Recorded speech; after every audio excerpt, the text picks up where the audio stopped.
Assalamualaikum warahmatullahi wabarakatuh. Bertemu lagi anak-anak dengan saya. Sebelumnya apa kabarnya? Semoga selalu dalam keadaan sehat ya. Jangan lupa untuk selalu menerapkan protokol kesehatan agar kita selalu dalam keadaan sehat dan terjaga. Nah, untuk hari ini kita akan belajar mengenai dasar pengelolaan administrasi keuangan. Materi ini masih sama seperti KD sebelumnya, jadi masih satu rangkaian dari KD yang kemarin. Hanya saja hari ini kita akan membahas lebih dalam tentang dasar pengelolaan administrasi keuangan. Untuk kompetensi dasar yang akan kita pelajari hari ini, seperti yang sudah saya sampaikan sebelumnya ya, bahwa masih dalam KD 3.1 yaitu tentang memahami ruang lingkup administrasi keuangan, sedangkan KD 4.1 yaitu melakukan pengelompokan ruang lingkup administrasi keuangan. Nah, di pertemuan sebelumnya, kita telah belajar tentang berbagai macam ruang lingkup administrasi keuangan. Salah satunya yang pertama dulu adalah tentang definisi administrasi keuangan. Coba sambil kita mengingat bersama-sama kira-kira resume atau kesimpulan dari definisi administrasi keuangan itu apa? Bisa kalian ingat-ingat dulu sebelum kita bahas bersama. Ya, betul. Jadi untuk definisi administrasi keuangan secara umum adalah proses pengelolaan keuangan yang melibatkan hampir semua kegiatan yang berkaitan dengan keuangan, mulai dari perencanaan, pelaksanaan, hingga pembuatan laporan keuangannya sebagai proses akhir. Kemudian kita juga belajar tentang prinsip administrasi keuangan.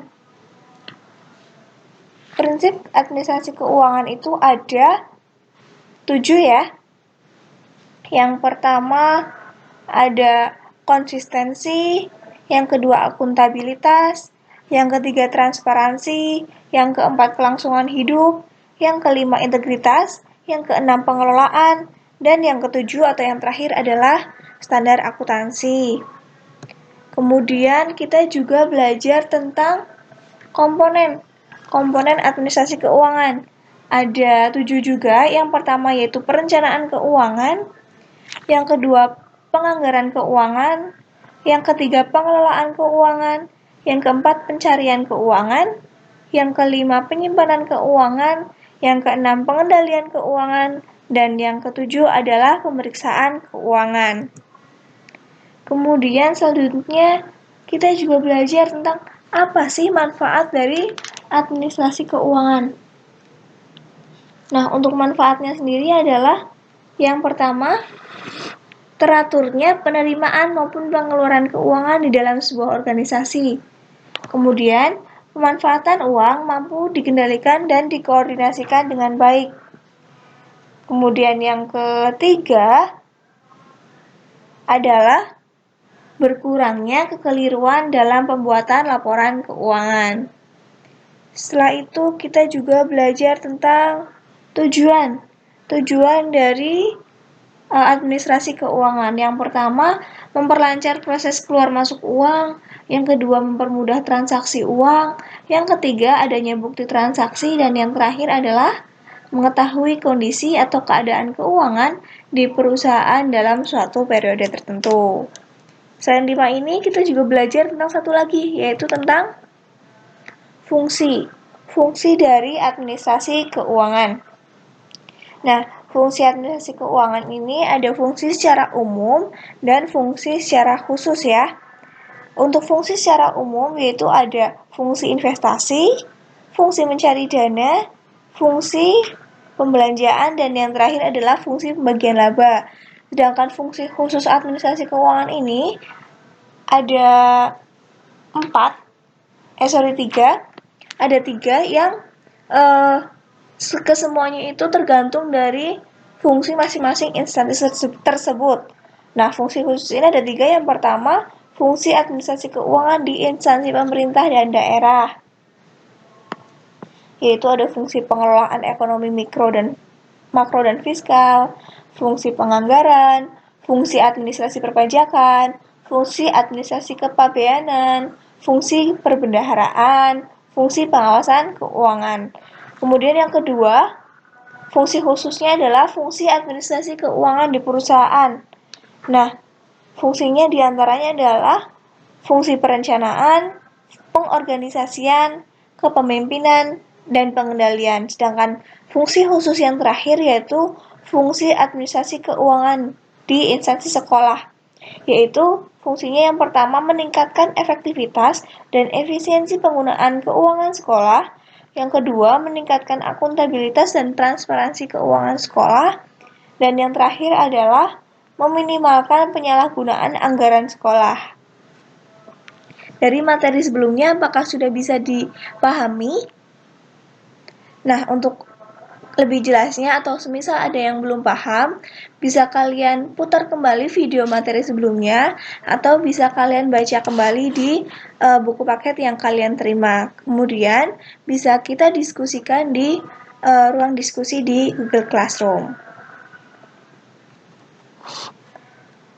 Baik, setelah 6 materi ini, kita akan masuk pembelajaran yang memang akan kita bahas pada hari ini, yaitu tentang dasar pengelolaan administrasi keuangan.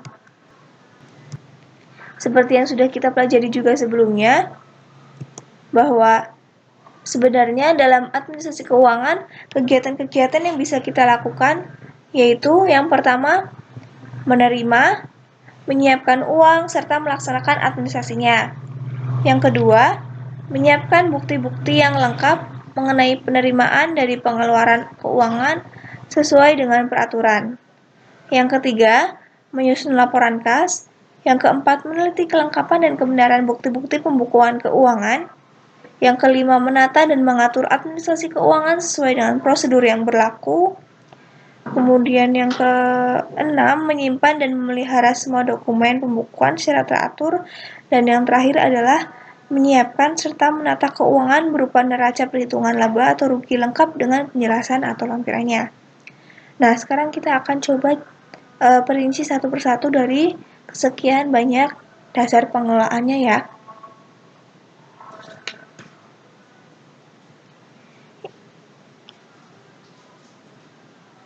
Yang pertama adalah menerima, menyiapkan uang, serta melaksanakan administrasinya. Nah, misal kita analogikan dalam sebuah kantor, untuk tugas yang pertama menerima, menyiapkan uang, dan serta melaksanakan administrasinya. Misal, si A atau kalian menjadi seorang petugas admin keuangan di perusahaan. Kalian bertugas untuk menerima uang, maksudnya adalah menerima dana untuk operasional perusahaan, kemudian menyiapkan uang untuk misalnya dibutuhkan untuk pembiayaan kegiatan tertentu. Nah, di sini kalian berarti selain menerima dana, mempersiapkan uangnya untuk kegiatan tersebut serta melaksanakan administrasinya. Yaitu apa? Yaitu mempersiapkan misalnya laporan-laporannya, proposalnya, dan sebagainya, serta rancangan-rancangan anggarannya. Kemudian yang kedua, menyiapkan bukti-bukti yang lengkap mengenai penerimaan dari pengeluaran keuangan sesuai dengan peraturan. Jadi, sebagai seorang administrasi keuangan di perusahaan, baik kita menerima uang maupun mengeluarkan uang, harus ada bukti yang jelas, misalnya bukti penerimaan kas ataupun bukti pengeluaran kas. Bukti penerimaan kas, misal kita dapat uang dari mana, kita harus menuliskannya uang diterima sejumlah ini dari siapa. Kemudian bukti pengeluaran keuangan juga, serta misalnya kita membiayai suatu proyek 50 juta, berarti kita harus menerima bukti-bukti pembelian tersebut sesuai dengan besaran yang kita berikan, yaitu 50 juta beserta nota-nota yang diberikan toko-toko tersebut. Kemudian menyusun laporan kas. Hal ini berkaitan dengan kegiatan-kegiatan nomor 1 dan 2, yaitu kegiatan sebelumnya, yaitu mengelola kegiatan serta menerima penerimaan dan pengeluaran kas. Jadi nanti disusun biar ada laporan pertanggungjawabannya kepada pihak ketiga. Pihak ketiga itu siapa? Adalah pihak yang membiayai operasional perusahaan tersebut, yaitu si investor. Kemudian yang keempat, meneliti kelengkapan dan kebenaran bukti pembukuan keuangan. Tadi kan sudah disampaikan bahwa sebagai seorang administrasi keuangan, pada saat kita menyerahkan pembiayaan untuk suatu proyek, kita kan menerima bukti keuangannya ya, baik itu nota serta bukti penerimaan kas atau pengeluaran kas. Nah, kita cek nih, bukti atau nota yang staf-staf kita berikan itu palsu atau tidak, karena berkaitan dengan integritas dan kesesuaian antara apa yang kita berikan dengan apa yang mereka laporkan. Jadi hal ini untuk meminimalisir kecurangan dan pemalsuan bukti keuangan. Kemudian yang selanjutnya, menata dan mengatur administrasi keuangan sesuai dengan prosedur yang berlaku. Jadi untuk sistem keuangannya, kita harus menggunakan sistem keuangan yang memang berlaku di dalam perusahaan tersebut dan standar-standar yang diterapkan di aturan keuangan. Makanya di prinsip administrasi keuangan ada salah satunya adalah standar akuntansi. Kemudian selanjutnya, menyimpan dan memelihara semua dokumen pembukuan secara teratur. Jadi, selain tadi ada penerimaan kas, pengeluaran kas, nota-nota bukti pembelanjaan. Setelah diterima bukan berarti setelah diterima oh ya udah saya terima, kemudian tidak diurus, tidak seperti itu. Jadi setelah kita terima segala bukti yang diberikan kepada kita harus menyimpannya, dokumen-dokumen tersebut sesuai dengan aturan-aturan penyimpanan yang berlaku. Makanya ending dari pembelajaran ini nanti di kelas 12 kalian akan belajar tentang mengarsipkan serta melakukan pembukuan transaksi keuangan. Tujuannya apa? Tujuannya adalah yang pertama untuk meminimalisir penyalahgunaan keuangan. Jadi ada buktinya kita mengeluarkan uang berapa, dilaporkan berapa. Yang kedua, menyimpan bukti-bukti transaksi keuangan apabila sewaktu-waktu dibutuhkan. Jadi kita bisa punya arsipnya. Karena untuk laporan keuangan, semisal periodenya sudah berakhir, bukan berarti kita tidak membutuhkannya lagi.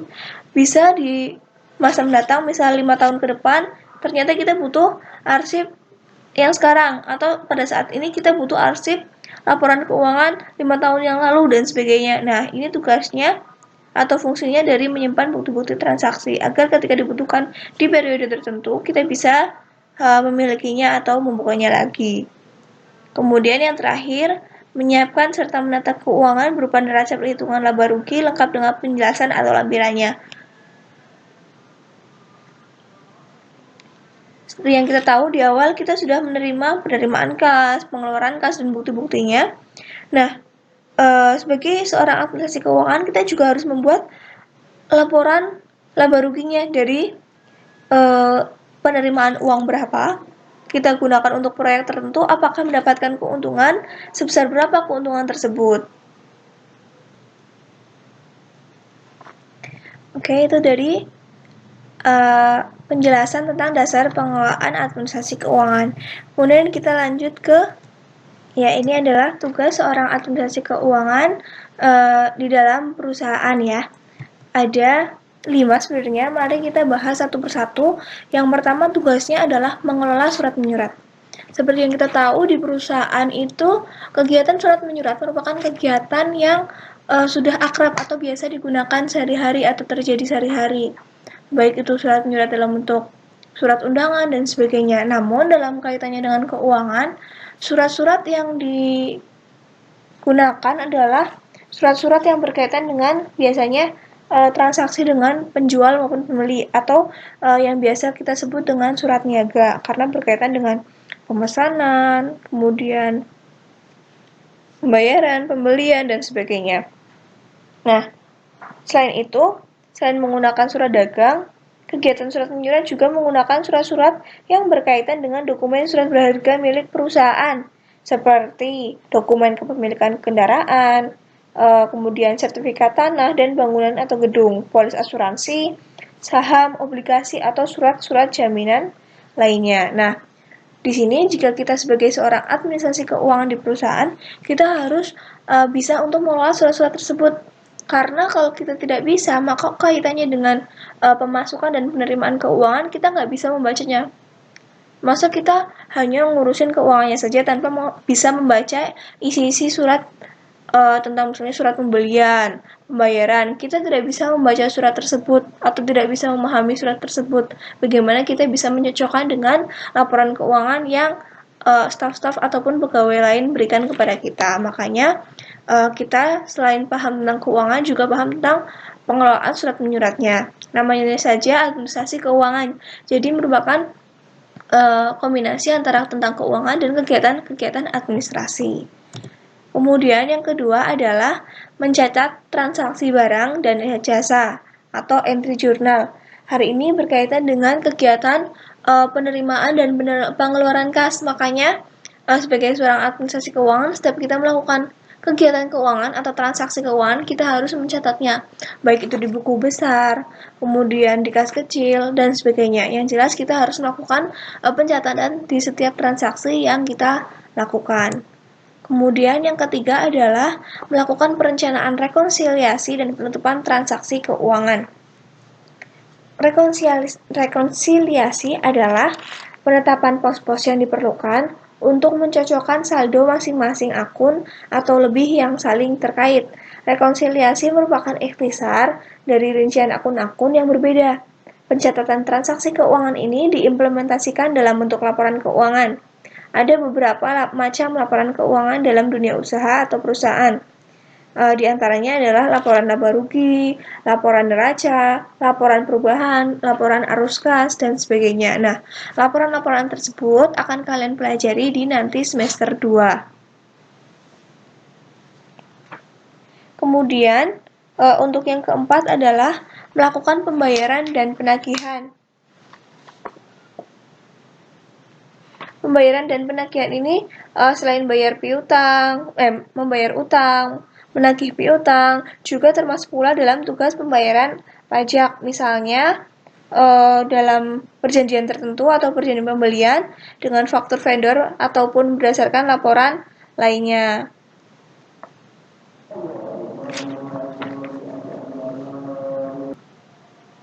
Nah, jadi sebagai seorang administrasi keuangan tidak hanya untuk melakukan pembayaran dan penagihan terkait untuk keuntungan perusahaan, tapi juga untuk kelangsungan hidup perusahaan. Misalnya kalau perusahaan ataupun usaha ada pajaknya. Nah, di sini administrasi keuangan juga bertugas mengurusi pajak-pajaknya, misal pajak pembelian, pajak perusahaan, pajak badan usaha, pajak penghasilan, pajak bumi bangunan, dan sebagainya. Yang jelas, sebagai perusahaan yang baik harus memiliki NPWP perusahaan agar diakui legalitasnya. Kemudian yang terakhir adalah melakukan penganggaran. Seorang administrator keuangan melakukan penganggaran atau budgeting, diantaranya perencanaan keuangan perusahaan, menganalisis informasi keuangan yang digunakan untuk membuat peramalan anggaran bulanan, memantau anggaran, dan melakukan analisis biaya-biayanya. Nah, tugas penganggaran ini tergambar dalam bidang perencanaan keuangan yang meliputi perencanaan peminjaman, penerimaan, pengeluaran, dan pembayaran. Karyawan di posisi administrasi keuangan mempersiapkan laporan keuangan untuk manajemen yang mencakup laporan biaya dan laporan arus kas, serta tugas administrator keuangan dalam penganggaran yang juga memonitor investasi perusahaan. Nah, pada dasarnya, kelima tugas administrasi keuangan ini amat sangat berkaitan dengan dasar pengelolaan administrasi keuangan. Hanya saja, kalau tadi itu kita bahas tentang apa saja sih kegiatan-kegiatan di administrasi keuangan, kalau ini adalah apa saja tugas dari seorang administrasi keuangan. Dua materi yang berbeda namun kedua materi tersebut saling berkaitan. Untuk materi sampai tugasnya, paham ya? Kalau sudah, kita akan lanjut ke materi yang yaitu tanggung jawab seorang administrasi keuangan. Pada dasarnya, tanggung jawab seorang administrasi keuangan secara inti adalah berkaitan atau bertugas untuk mengurus segala kegiatan yang berkaitan dengan administrasi keuangan perusahaan. Namun kalau secara lebih rinci seperti apa sih? Nah, untuk seorang administrasi keuangan di perusahaan yang profesional, pasti orientasinya selain berorientasi pada analisis keuangan perusahaan, kemudian juga sudah pintar untuk mengatur dasar-dasar hukum untuk audit keuangannya, kemudian misal tentang komputerisasinya dan sebagainya. Namun seorang administrasi keuangan juga bertanggung jawab untuk mengawasi operasi keuangan harian dan perencanaan keuangan jangka panjang. Pekerjaannya meliputi pengembangan proses, laporan, pedoman yang dibutuhkan untuk membangun dan menjaga keuangan perusahaan, serta koordinasi Departemen Keuangan Kepegawaian.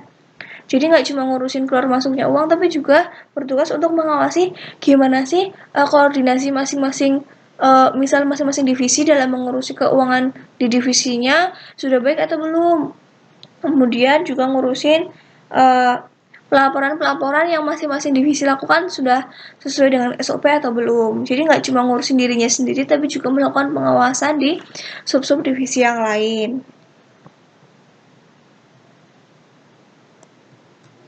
Kemudian yang selanjutnya adalah tanggung jawab dalam hal administrasi. Jelas namanya saja administrasi keuangan. Jadi ada juga tanggung jawab untuk kegiatan administrasinya, itu terkait dengan misalnya SOP, kemudian pelaporan-pelaporan, tanggung jawab, dan kegiatan urusan persuratan seperti yang sudah disampaikan di materi sebelumnya. Kemudian yang ketiga adalah usaha mendapatkan dana.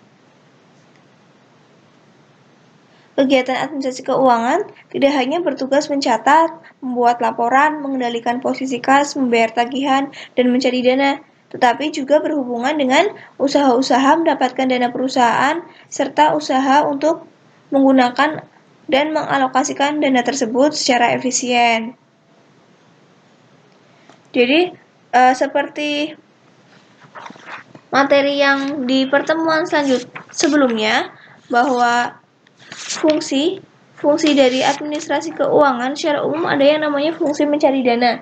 Nah, itu merupakan tugas dari atau tanggung jawab seorang administrasi keuangan. Harus tahu kita butuh dana berapa untuk operasional perusahaan, kita mau cari dana di mana, atau kira-kira investasi atau investor mana yang mau memberikan dananya untuk kegiatan operasional perusahaan kita, seperti itu. Nah, dari 3 kegiatan atau 3 tanggung jawab inti dari perusahaan ataupun tanggung jawab kegiatan administrasi keuangan ini, tujuan utamanya adalah menciptakan kekayaan perusahaan. Jadi bahkan lebih dari 3 hal tadi, seorang administrasi keuangan juga harus mampu menciptakan kekayaan perusahaan melalui kegiatan mencari sumber dana dan mengalokasikannya dengan baik. Berkaitan dengan itu, mengukur kinerja perusahaan dengan keuntungan saja tidak dapat menggambarkan kinerja yang sesungguhnya. Jadi untuk mengukur atau melihat kekayaan perusahaan nggak cuma dari nominalnya saja, tapi juga dia lihat dari faktor-faktor sebelumnya, misalnya modal yang mereka buat atau mereka ciptakan untuk menghasilkan keuntungan tersebut itu seberapa besar, sehingga bisa diketahui efektivitas ataupun return perusahaannya. Nah, untuk lebih jelasnya, saya mempunyai contoh kasus berikut ini. Ada 2 perusahaan, yaitu perusahaan A dan perusahaan B. Untuk perusahaan A, memiliki modal 100 juta dan menghasilkan keuntungan sebesar 25 juta. Berarti, return perusahaan A atau keuntungan yang diperoleh perusahaan A adalah sebesar 25%, yaitu 25 per 100 juta, betul? Kemudian sekarang perusahaan B memiliki modal sebesar 80 juta.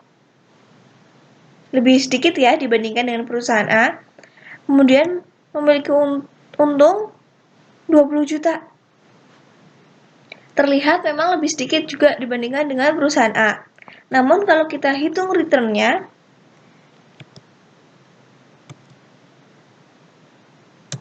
adalah sebesar 25% juga. Nah, dari contoh ini, menurut kalian yang lebih efektif atau menghasilkan kinerja yang baik, perusahaan A atau perusahaan B? Kalau A, modal 100 juta, untung 25, returnnya 25. Perusahaan B, modal 80, untung 80, return 25. Kira-kira yang lebih memiliki kinerja lebih baik yang mana?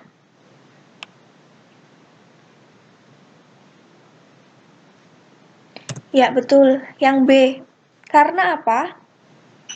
Karena dengan modal yang lebih kecil, menghasilkan tingkat keuntungan yang sama dengan perusahaan A. Jadi, walaupun modalnya cuma 80 juta, untungnya 20 juta, tapi return yang diberikan perusahaan B sama dengan perusahaan A. Jadi, tujuan perusahaan dalam konteks administrasi keuangan itu lebih diarahkan pada menciptakan atau maksimalisasi kekayaan. Dengan demikian, dengan meningkatkan kekayaan perusahaan, akan meningkatkan juga kekayaan pemilik perusahaan. Seorang pengusaha yang membuka toko minimarket dengan modal 500 juta berharap nantinya nilai kekayaan usahanya akan meningkat lebih dari 500 juta setelah beberapa tahun yang akan datang. Jelas, namanya usaha pasti kita ingin suatu saat kita memperoleh uang lebih dari modal yang telah kita berikan. Contohnya, kita jualan pulsa dengan modal 100.000. Otomatis yang kita harapkan adalah kita suatu saat atau pada periode tertentu kita memiliki uang lebih dari 100.000 dari modal yang kita keluarkan untuk usaha tersebut. Nah, bagaimana untuk materi hari ini? Apakah sudah? Jadi setelah kalian melihat materi hari ini, kalian bisa komen di bawah ataupun lebih baik kita diskusinya di Google Classroom saja ya. Jadi kita setelah melihat materi ini, kalian beralih ke Google Classroom di bagian materi KD ini, kalian komen di grup materi tersebut tentang hal-hal yang ingin kalian tanyakan terkait dengan materi kalian yang sudah dipelajari dari pertemuan sebelumnya dengan materi hari ini. Nanti saya akan coba jawab dan kita diskusikan bersama-sama tentang pertanyaan-pertanyaan yang masih kalian belum pahami. Jangan lupa setelah melihat materi ini juga kalian pahami materi dan kalian catat di buku kalian masing-masing agar kalian bisa membaca ulang dan memahaminya agar bisa lebih pintar lagi. Begitu ya, untuk itu sekian materi hari ini. Mohon maaf kalau ada kesalahan. Semoga bermanfaat. Wassalamualaikum warahmatullahi wabarakatuh.